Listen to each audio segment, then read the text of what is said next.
Ben, voici venu le grand moment qui mettra fin à votre année scolaire, qui, espérons-le, a été magique.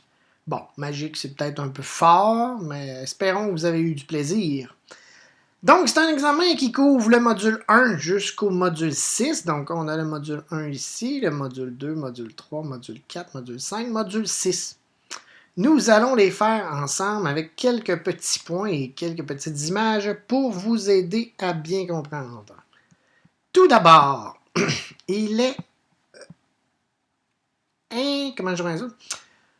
C'est primordial.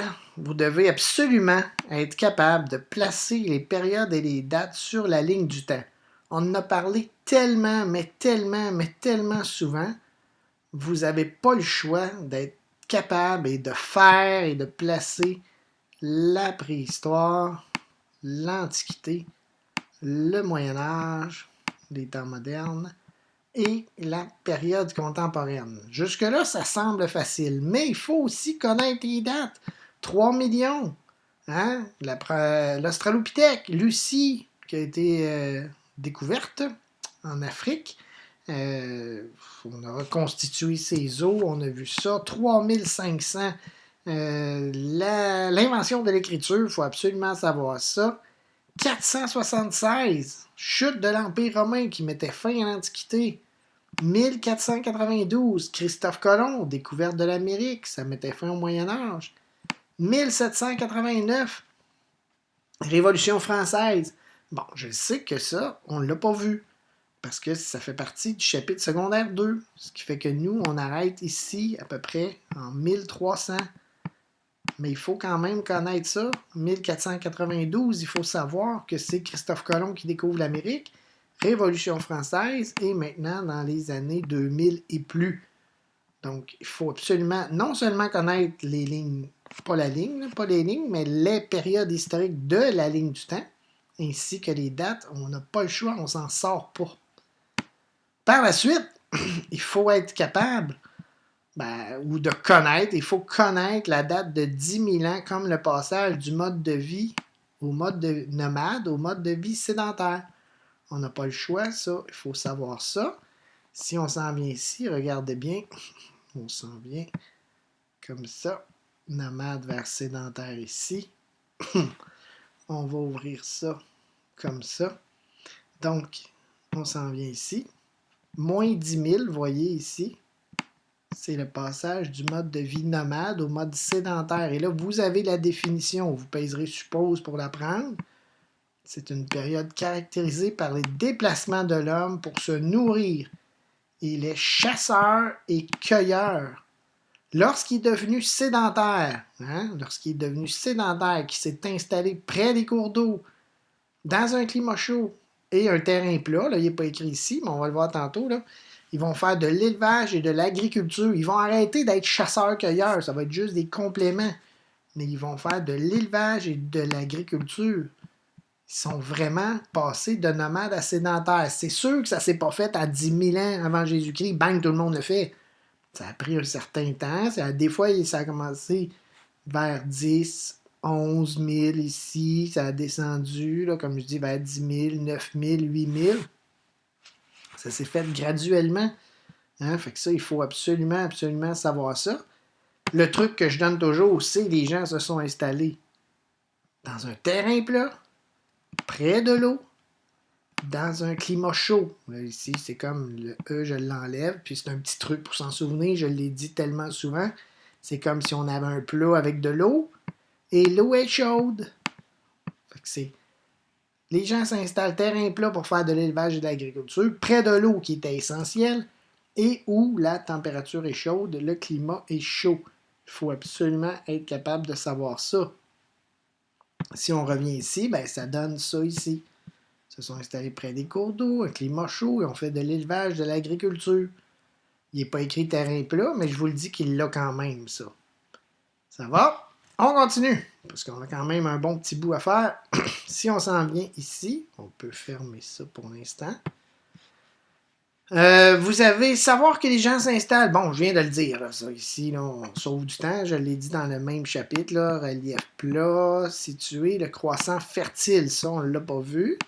Parce que l'endroit où ils vont s'installer à la base, le plus de monde possible qui vont s'installer là, il faut être capable de situer le croissant fertile.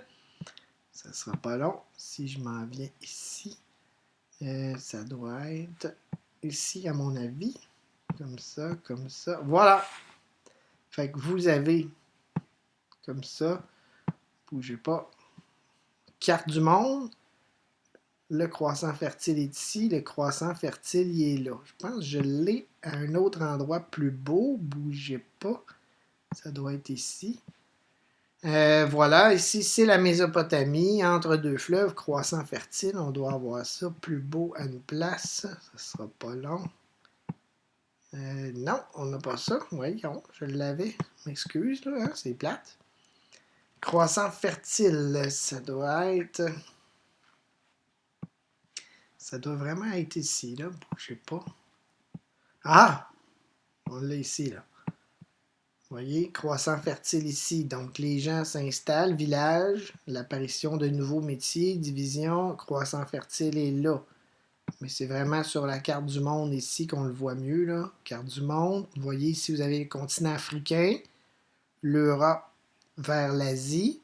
Et là, ça part ici comme dans le sud de l'Égypte, là, presque au Soudan, là, en Afrique, là, puis ça vient prendre ici comme ça jusqu'en Irak, puis là, ça prend un petit peu d'Arabie Saoudite, puis ça revient. Là. Fait que regardez ici, là, le fleuve Nil, puis là, ça vient passer dans la Méditerranée. Vous voyez comme ça ici, on a la Mésopotamie, fleuve Euphrate, fleuve Tigre, là, puis le golfe Persique qui mène vers l'Irak ici, puis de l'Arabie Saoudite ici. Là. Fait que c'est un petit croissant comme ça, mais c'est là que les gens se sont installés le plus. Donc, il faut être capable de situer ça. Bon, ça, on l'a vu, là, c'est des choses qui vont vite. Je n'en ai parlé tantôt, j'ai fait 3-4 points dans un. Là, donc, l'agriculture et l'élevage. Ensuite, on va y aller avec l'artisanat. Les gens n'avaient pas d'argent, bien entendu, donc ils s'échangeaient des produits et ils faisaient du troc. Les gens sont polythéistes, plusieurs dieux et déesses. Et là, on avait la déesse mère qui est le symbole de la fertilité chez la femme. J'ai une image tantôt, on l'a passée, on va aller la voir. Ici, ça doit être dans ce coin-là. Voilà, ici, là, vous voyez, là, les nouveaux métiers, le tissage, la poterie, la vannerie. Et ici, les déesses mères qui sont un symbole de fertilité et de fécondité. Mais les gens étaient polythéistes, il y avait plusieurs dieux. Il y avait le dieu du soleil, la déesse de la pluie, le dieu des morts et la déesse mère qui était la fertilité et la fécondité. Déjà, un chapitre de fait. Si on continue. Chapitre 2. Savoir que la date de l'écriture est 3500 avant Jésus-Christ. On en a parlé tantôt. Si on revient ici, ligne du temps. Donc, cette date-là ici n'est pas là pour rien. Donc, ça marque la fin de la préhistoire, le début là, vraiment là, du monde un peu plus civilisé, sans être méchant envers toutes nos familles humaines ici. Pas besoin de les apprendre en passant. Là. Juste de savoir nomade sédentaire, moins 10 000 comme on a vu. Mais vraiment, l'écriture ici là, va vraiment être l'époque, la date, c'est-à-dire marquante, qui fait en sorte qu'on entre dans l'Antiquité.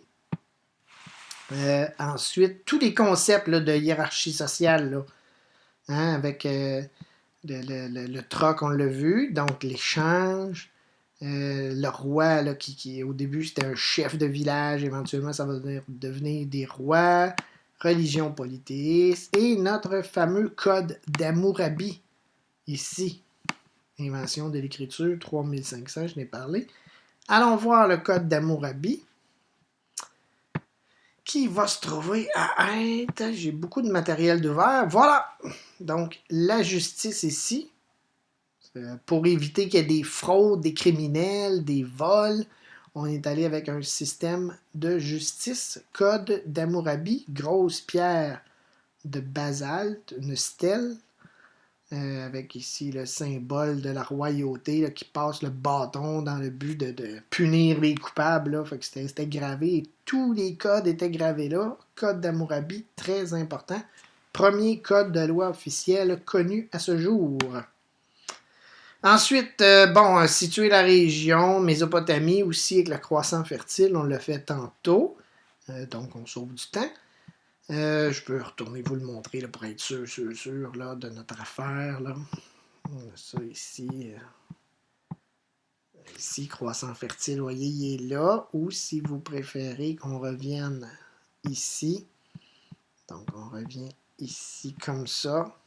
Ou ici comme ça. Donc, nous, le Québec, Canada, Québec, États-Unis, pour se situer. Là, ici, Portugal, Espagne, France, Angleterre.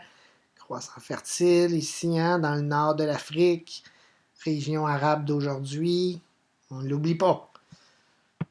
2 fois plutôt qu'une.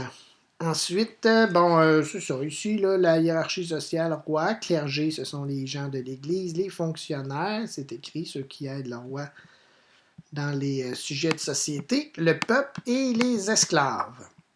Passons donc, module 3. Je me dis, je ne veux pas que ça soit trop long, donc je fais ça vite. Situé sur une carte de l'Europe, la Grèce. Alors, on s'en vient ici. On va aller chercher notre carte de l'Europe. Comme ça. Et la Grèce va se trouver à être ici, comme ça. Avec toutes les îles. Ici, l'île de Crète. On remonte comme ça, comme ça, comme ça. Vous voyez, c'est comme ça la Grèce. Si je vous le montre sur une carte du monde, toujours le même principe. Le Québec est ici. Oups. Voyons. Le Québec est ici comme ça, là. Le Canada.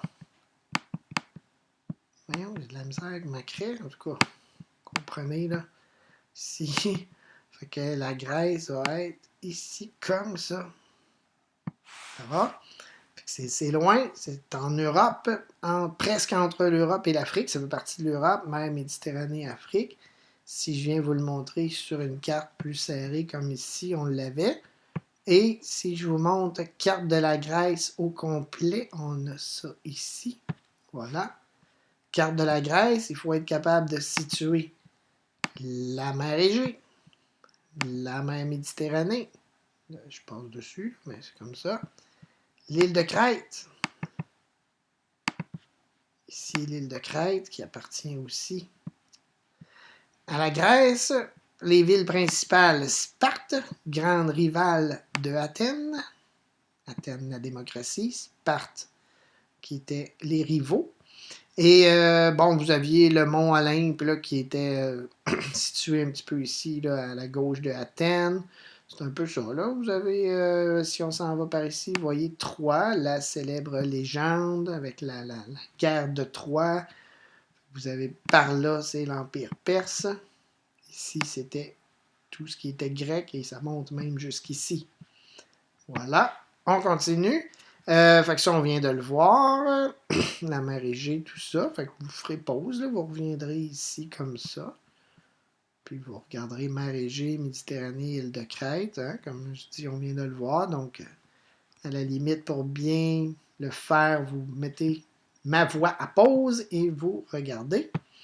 Continuons. Placez les bons mots aux bons endroits. OK. Ça, c'est très important.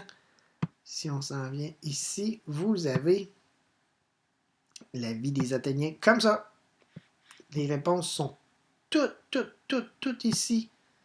Donc, qu'est-ce qu'un citoyen non libre, esclave, des gens qui étaient condamnés au servage? Qu'est-ce que le servage? Ça s'en vient ici. Travailler pour un autre pour rembourser des dettes.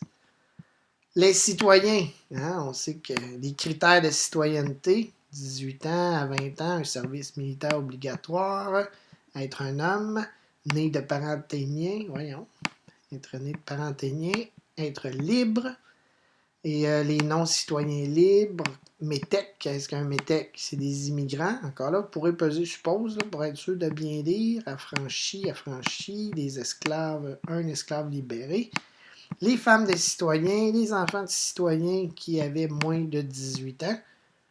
Donc, La démocratie, sur une population de 400 000 habitants, mais c'est juste un petit 10% qui est accessible à ces gens-là. Ici, c'est des non-citoyens qui étaient non libres, et ici, des citoyens, des non-citoyens, c'est-à-dire qui étaient libres. Ce tableau-là, je vais l'effacer pour qu'il soit propre, est vraiment, vraiment, vraiment important pour votre examen. Vous voyez, on a tout ça ici. Ça, on l'a fait tantôt. Ça, on vient de le faire. Savoir les critères de citoyenneté aussi. Savoir que le gynécée, c'est l'endroit réservé à la femme athénienne. Et que la colline de l'Apnix, c'est là qu'on allait faire la démocratie. On continue. Voilà, Rome. La date de la chute de l'Empire romain. 476 après Jésus-Christ cette fois. Donc, si on reprend notre grosse ligne du temps, ici, quand je vous disais que c'était important de l'apprendre, notre 476, chute de l'Empire romain, met un terme à l'Antiquité, début du Moyen Âge. Voilà. Ensuite, on voit que les Romains, il faut les situer aussi sur une carte. Fait qu'on va faire le même principe que tantôt. On vient carte du monde. Nous, on est encore là, ça n'a pas changé. Vous avez la Grèce qui était ici, mon cercle. Et voyez, l'Italie, c'est ici ce qu'on appelle la botte à talons haut comme ça. Si on vient le prendre sur la carte de l'Europe, elle est ici, vous voyez, c'est comme une botte, le talon, la pointe qui donne un coup de pied sur l'île de la Sicile qui appartient aussi à l'Italie. Vous avez aussi ici la Sardaigne là, qui appartient à l'Italie. Mais si on vient prendre juste notre botte à talons haut, on remonte comme ça. Donc c'est où ce que le genou ici. Et la botte à talons haut est là. Donc c'est ici l'Italie. Voilà. On continue. Connaître les bons mots, termes, aqueduc, latrine, via, pia, voie romaine. Numéro 3, on s'en vient ici. On va avoir ça. Ici, voilà, comme ça. Alors, vous voyez, on a aqueduc pour permettre d'avoir accès à l'eau potable. Nous avons ici les routes romaines qu'on appelait les via appia, les voies toutes tracées, d'où l'expression tous les chemins mènent à Rome. Si on l'a vu, l'aqueduc, comme ça. Les latrines, les toilettes en plein air, presque, dans le but d'évacuer. Et nous avons ici les termes romains, donc termes romains là, touristiques d'aujourd'hui qui ont laissé comme autrefois, puis là ici, bon, c'est pour faire cute maintenant, mais c'est comme reconstituer les termes romains, c'était pour l'hygiène, dans le but de se laver. Il faut connaître ça absolument. Est-ce que j'en ai oublié un? Non, on avait via Pierre que du terme latrine, voilà. Situer les principaux groupes, toujours dans nos fameux qui. Donc l'empereur, patricien, plébéien, les affranchis, les esclaves, on a vu ça. Donc l'empereur est le chef militaire, civil, religieux, il est tout. Patricien, c'est les gens riches. Plébéien, c'est les gens du peuple. Les affranchis, on l'a vu tantôt, un esclave libéré, et les esclaves. Allons-y avec le Moyen Âge. Situer la ville de Constantinople et faire la différence entre l'islam et la religion. Donc, Constantinople, si on reprend toujours le même principe, carte du monde. Carte du monde, on est encore là, on n'a pas changé. Et là, ici, Constantinople, c'est où il y a Istanbul maintenant en Turquie aujourd'hui, mais c'était juste ici, comme ça. Juste là qu'il y avait un passage de la mer Égée, le détroit de Bosphore, Constantinople, c'était juste sur le coin ici. Et si on va plus précisément avec une carte de l'Europe, vous voyez, on efface ça. C'est vraiment Constantinople ici, comme ça, qu'on passe ici. C'est vraiment là. Voilà. C'était vraiment une des villes marchandes principales et c'est là que c'est un peu là que ça a commencé la chute de l'Empire romain, lorsque l'empereur Constantin a déménagé sa capitale. On a vu ça dans le cours. Si on continue, La différence entre l'islam et la religion catholique. Donc, il faut vraiment faire une différence. Ça, malheureusement, je pense que je ne l'ai pas ouvert. Je vais regarder. Oui, on a tout. Donc, voilà. Lieu de pèlerinage, le Dieu, livre sacré, le temple, le messager, détenteur du pouvoir du côté du christianisme. Et du côté de l'islam, nous avons aussi Jérusalem comme lieu de pèlerinage et la Mecque. Allah est le Dieu, Coran. Mosquée, c'est les temples. Mahomet, le messager, comparativement à Jésus. Et les califes, il y en a un ici. On n'a pas mis de S, mais il y en a plusieurs, alors que dans la religion catholique, le christianisme, nous avons que le pape. Donc, on l'avait vu. On continue.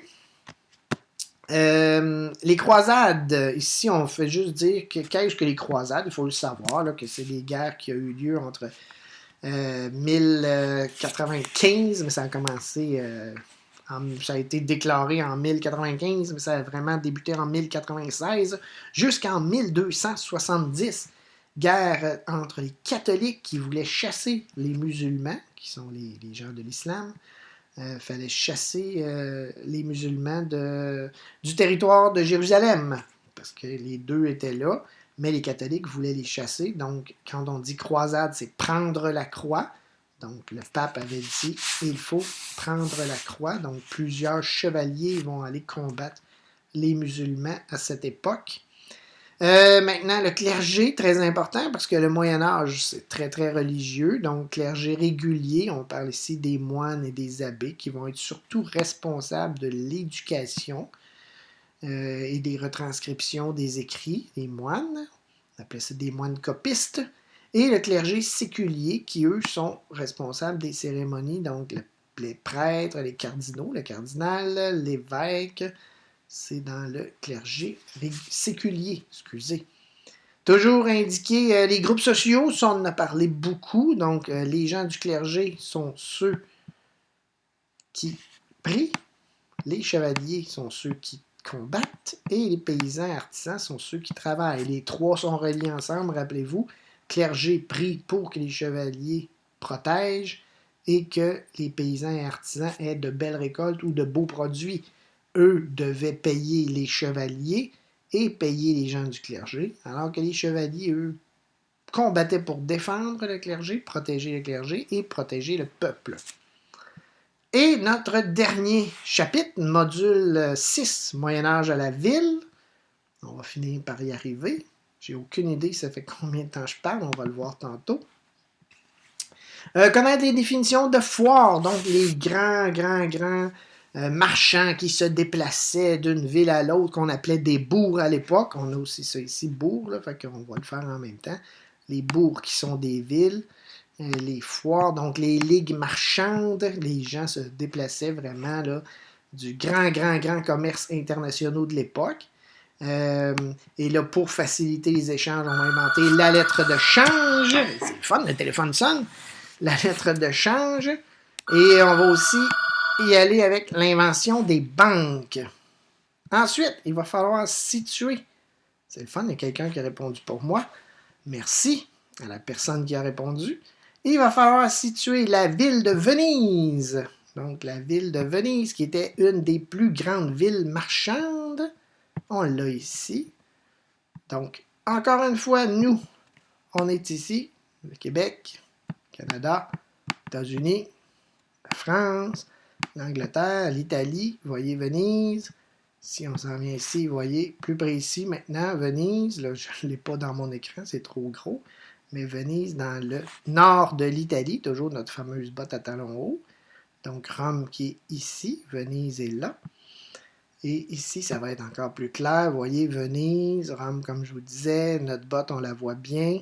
Donc, Venise, une des plus grandes villes, la plus grande ville marchande de l'époque. Ensuite, la peste noire. Peste noire, donc 1348 à 1354, plus de 25 millions de monde en Europe, grande épidémie. Et il faut juste connaître ça. Pas connaître la date, mais connaître c'est quoi. Être capable, que ça a duré un petit peu, là, à peu près à mi-chemin entre 1000 et 1500, là, un petit peu plus. Là.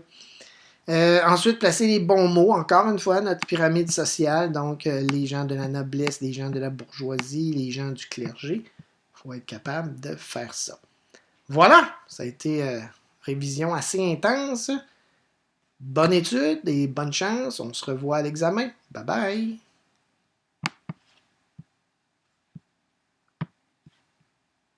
Ça. Voilà, j'ai de la misère à fermer mon chose.